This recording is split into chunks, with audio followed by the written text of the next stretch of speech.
શબ્દો લખીએ છીએ, વાંચીએ છીએ, જોડ્યા શબ્દો બધું કઈ રીતે આવે છે એ આપણને ખ્યાલ હોતો નથી. તો ક થી જ્ઞ સુધીના તમામ મૂળાક્ષરો આપણે લઈ લઈએ તો એ દરેકને અડધા લખી શકાય. પણ તકલીફ માત્ર ર ને પડે. ર ને અડધો લખવો હોય તો ર ને આપણે અડધો લખી શકતા જ નથી અને લખાતોય નથી. બરાબર? તો તકલીફ માત્ર ર ને પડે. તો ર જ એકમાત્ર એવો ધ્વનિ છે કે જેને જુદી જુદી ત્રણ રીતે લખાય છે. તો આ ત્રણ રીત કઈ એ આપણે જોવાની છે. ર ને જુદા જુદી રીતે લખવાના પ્રકારો અથવા તો એની રીત. તો પેલું આપણે જોઈએ કે મૂળાક્ષરની નીચે ત્રાંસી લીટી આપણે જે કરીએ છીએ તે અહીં આપણે લખ્યું છે. બરાબર? મૂળાક્ષરની નીચે ત્રાંસી લીટી આપણે જે મૂકીએ તે.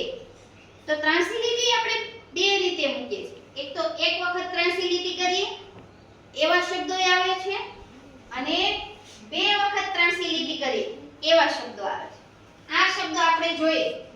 ક્રમ, પ્રથા, બરાબર? વ્રજ. તો એક આપણે લીટો કરીએ છીએ. આવા શબ્દો આવે છે. Truck, driver, drum. બરાબર?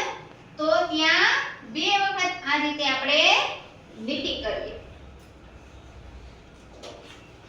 પછી છે મૂળાક્ષરની ઉપર આપણે જે અર્ધચંદ્ર અથવા તો રેફ મૂકીએ તે.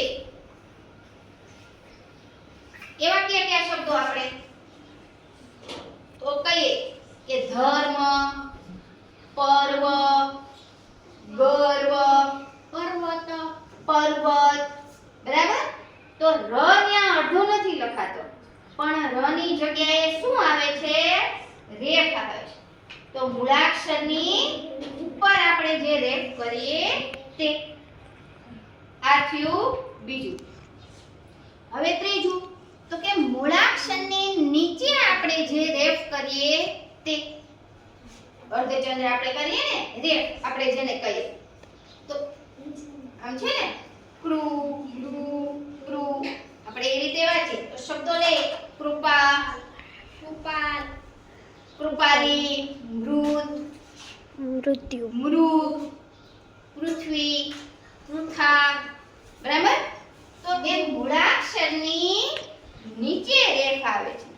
તો આ ર ની જુદી જુદી ત્રણ માત્રાઓ નક્કી કરવામાં આવી છે. કઈ કઈ?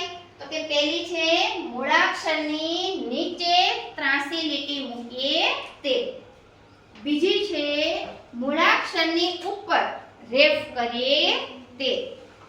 અને ત્રીજું મૂળાક્ષર